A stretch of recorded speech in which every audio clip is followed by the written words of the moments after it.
Well, there you go, my little whippersnappers. This Hoover has now been completely transformed. You've seen me put it all back together, but we need to do the full unveiling.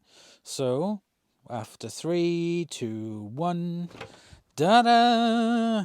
Here we have the fully refurbished Hoover. All the stickers, the metal labels are all put back on. I've removed the exhaust fan from the back of it so that it will not impede or get blocked.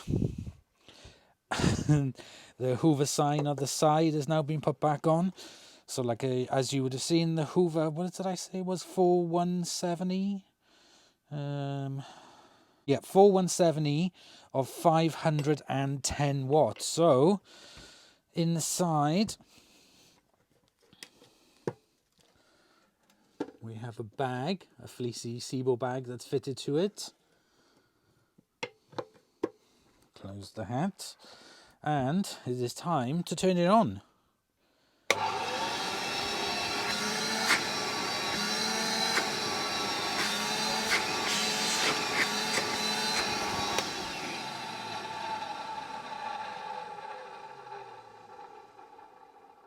So it does have a slightly rougher wind down than it would, but I think for its age, the condition it was in, and the way it looks now, I mean, I couldn't get a lighter blue in the hammered paint. I could have used another paint, but I wanted to use the hammered effect because this does actually get rid of quite a lot of, it's very forgiving. So it was really nice to be able to change the color of it as well. I don't think it looks too bad considering dark blue and the gold. This is pretty much the color that it was originally, but I have made the blue darker. Matches the band very well, and yeah, it's fantastic.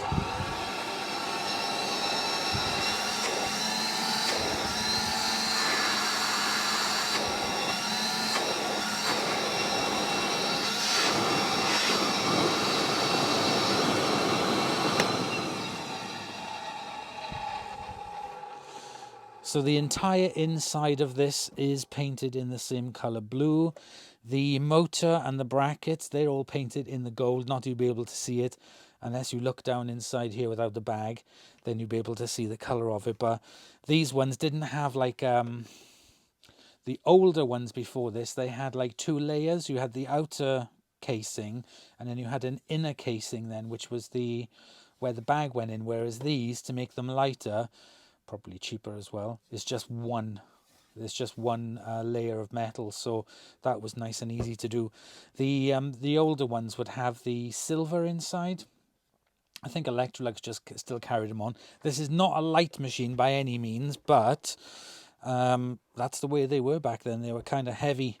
No wheels on it, so there is a slight hole in there, which I've just painted. I haven't done anything to it, but I like it. I think it looks really cool. I like it.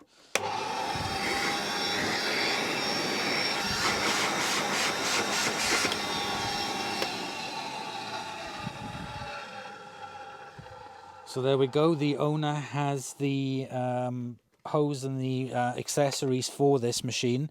So when it gets sent to him, he will be able to use it. So I'm not going to be using it in a house demo or anything. I'm going to be packing it up and sending it off to him. I've definitely had fun working on this one and cleaning it up.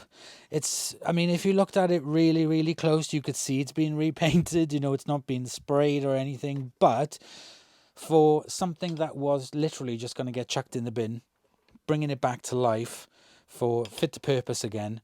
Nice new cable on it, pretty long. I'm really happy with it. So there we go, guys. Thank you very much for watching. I hope you've enjoyed. Just before I go, I'd like to say a great big thank you to my mate Dave, who sent me some of this from my Amazon wish list, which is the Rust-Oleum Universal All Surface Paint Glossy White. This is going to be used in a future refurb video, so gird your loins. That's coming up soon. And yeah, to the owner of this, I hope he enjoys it. Thank you very much for watching, and I'll see you guys in the next episode. Bye, y'all.